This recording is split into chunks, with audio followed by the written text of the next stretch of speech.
The training grounds of the Galactic Defense Academy fell silent as the demonstration began. 47 cadets from 12 different species stood in rigid formation, their eyes fixed on the arena floor where Lieutenant Mara Corrin stood alone. Unarmed and seemingly unafraid, Commandant Drell, a towering Vraxian with scales that shimmered like polished obsidian, addressed the assembled recruits through the facility's translation network. What you're about to witness defies conventional xenobiology protocols.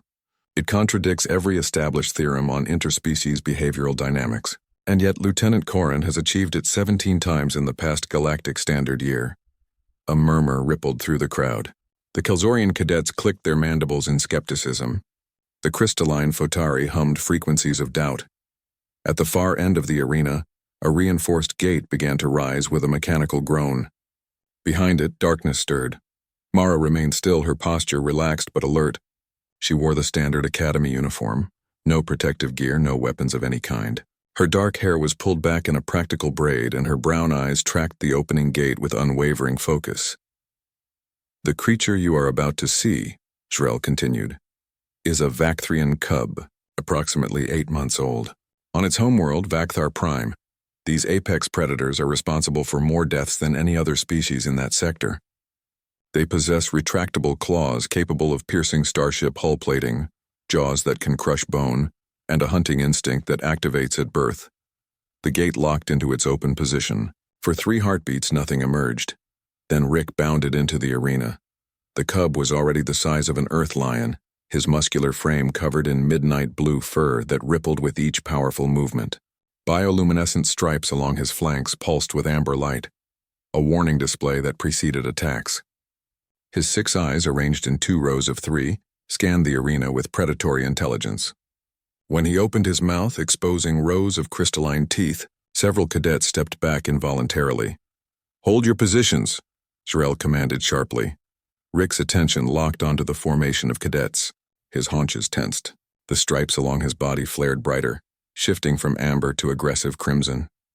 "This is what we fear," Drell said quietly. "This moment when instinct overrides everything else." The cub took 1 step toward the cadets, then another. A low rumble emanated from deep in his chest, a sound that bypassed conscious thought and spoke directly to the prey response centers of the brain. Even the species with no evolutionary history of being hunted felt it, a primal recognition of danger. Mara's voice cut through the tension like a blade through silk. "Rick."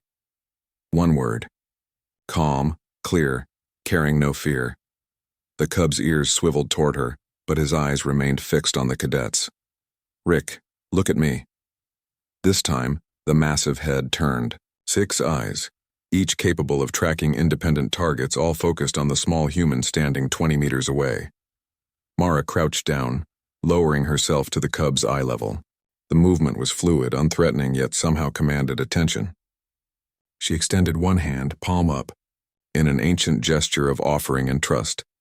Then she smiled, a genuine expression of warmth that transformed her face, and spoke the words that would become legendary among that cadet class. "Come here, my little beast." The change in Rick was instantaneous and absolute. The aggressive crimson of his stripes shifted through the spectrum, amber, gold, and finally settling on a soft green that signified contentment. The rumble in his chest transformed from threat to something that almost resembled a purr, though the sound still vibrated the ground beneath their feet. The cub launched himself across the arena. 3 of the cadets flinched. 1 actually triggered a defensive shield before their instructor hissed a sharp reprimand. Rick covered the distance in powerful bounds, each impact of his paws leaving impressions in the reinforced flooring. At the last moment, when it seemed he might bowl Mara over with sheer momentum, he shifted his weight with impossible grace. The creature that had been a study in lethal efficiency became something else entirely, something joyful. He collided with Mara gently, or as gently as a 300-kilogram predator could manage. She caught him, or rather, she let him believe she caught him as they tumbled together. When they came to rest, Rick was sprawled across her lap, his enormous head pressed against her chest, those bioluminescent stripes now pulsing in a slow, peaceful rhythm. Mara's hands moved through his fur with practiced ease, finding the spots behind his multi-jointed ears that made one of his hind legs kick reflexively. She laughed, a sound of pure delight that echoed strangely in the silent arena. "Who's a good boy?" she murmured, her voice carrying just far enough for the cadets to hear. "Who's my fierce warrior?" "Yes, you are. Yes, you are, Rick." The cub made a sound that no Vactrian had ever been documented, making a chirp of happiness that seemed absurdly incongruous coming from such a formidable creature. Commandant Zrel allowed the moment to stretch before speaking again. "Lieutenant Corin, please explain to the cadets what they have just witnessed." Mara looked up, still scratching behind Rick's ears. The cub had rolled onto his back, 6 eyes half closed in bliss, all 4 paws folded against his chest. "What you've seen," she began, her voice steady and professional despite her current position as a living cushion, "is what happens when you stop treating every species as either a resource or a threat. The Galactic Council's files on Vactrians are accurate. They are apex predators. They are dangerous, and yes, they are responsible for numerous deaths in their sector." She shifted slightly, and Rick immediately adjusted, ensuring his weight wasn't crushing her. The small gesture spoke volumes. But those files are incomplete. Vactrians are also social creatures. They form complex hierarchies. They communicate through bioluminescence and subsonic frequencies, and they are capable of forming profound bonds with other species. The deaths attributed to them? Most occurred because we approached them as monsters to be controlled rather than beings to be understood. A Kelzorian cadet, braver than the others, clicked a question. "How did you achieve this bond, Lieutenant?" Mara smiled again, that same warm expression that had transformed her face before. "I didn't achieve anything. Rick and I became friends. I learned his language, his real language, not just the threat displays and attack patterns in your textbooks. I spent time with him. I played with him. I respected his boundaries, and when he was frightened or uncertain, I was there." She looked down at the massive predator who was now making small, contented sounds in his sleep. Humans have a saying, "No one is ever truly alone who has a friend." That applies across species, across galaxies. We just have to be brave enough to reach across the gap.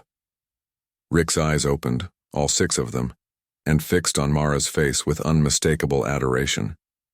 "The universe," Mara continued, addressing the cadets but looking at her friend, "is full of monsters.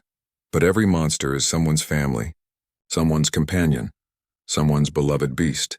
The question isn't whether we can control them. The question is whether we're wise enough to love them." She stood, and Rick rose with her, pressing against her side protectively. Together, human and predator walked across the arena floor, the cub's stripes glowing gentle green, matching his pace to hers perfectly.